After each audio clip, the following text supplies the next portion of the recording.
Smart art কি?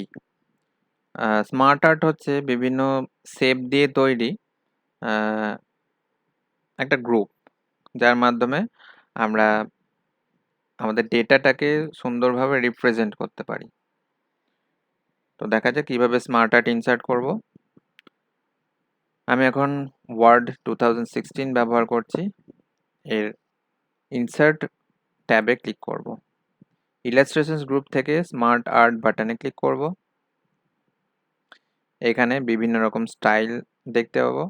এখানে স্টাইলের বিভিন্ন গ্রুপ দেওয়া আছে, যেমন অল সিলেক্ট হয়ে আছে এই মুহূর্তে, তাই সমস্ত স্টাইলগুলো দেখতে পাচ্ছি। লিস্টে ক্লিক করলে লিস্টের স্টাইলগুলো দেখতে পাবো, process, circle, hierarchy, relationship, matrix, pyramid, picture, office.com, এই সমস্ত স্টাইলগুলো আমরা এখানে দেখতে পাই এবং এগুলোই আমরা অ্যাপ্লাই করতে পারবো। তো সিম্পল একটা স্টাইল অ্যাপ্লাই করছি। ধর এখান থেকে হায়ারার্কিতে ক্লিক করলাম, এখানে ক্লিক করলাম, ওকে বাটনে ক্লিক করলাম। এখানে একটা বক্স চলে এসছে আর তার ভেতরে বেশ কিছু শেপ আমরা দেখতে পাচ্ছি। এই শেপগুলো লাইনের মাধ্যমে কানেক্ট হয়ে আছে। এইবার প্রথম যে কাজটা হবে, এখানে স্মার্ট আর্ট ডিজাইন ট্যাব থেকে ক্রিয়েট গ্রাফিক গ্রুপের মধ্যে থাকা টেক্সট পেন অপশনটায় ক্লিক করব।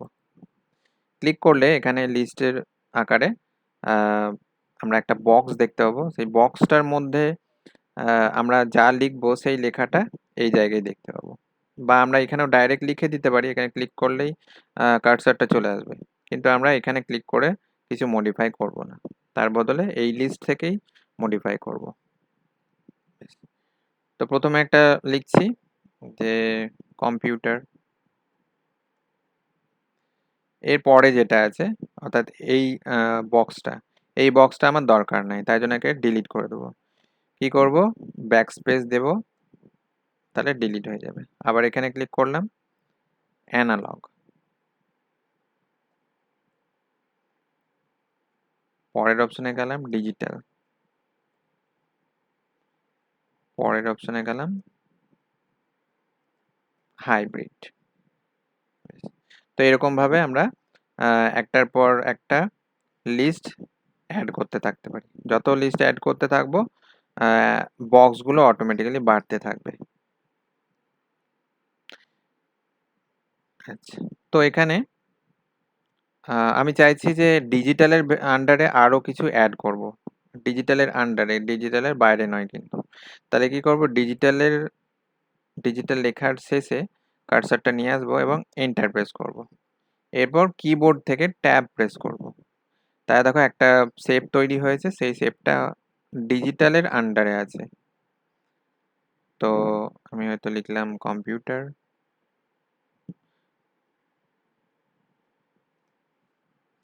এরকম ভাবে আমরা একাধিক শেপ অ্যাড করতে পারি। স্মার্ট আর্ট ডিজাইনের মধ্যে কয়েকটা ফরম্যাট দেওয়া আছে, বা এই স্মার্ট আর্ট ডিজাইন ট্যাব থেকে আমরা কিছু চেঞ্জ করতে পারি। তো প্রথম চেঞ্জ যেটা আমরা করতে পারি, লেআউটস ট্যাব থেকে এখানে লেআউটটা চেঞ্জ করতে পারি। বিভিন্ন ধরনের লেআউট দেওয়া আছে, এখান থেকে বেছে নিতে পারি। নেক্সট হচ্ছে কালার চেঞ্জ করতে পারি। নেক্সট এখানে স্টাইল চেঞ্জ করতে পারি।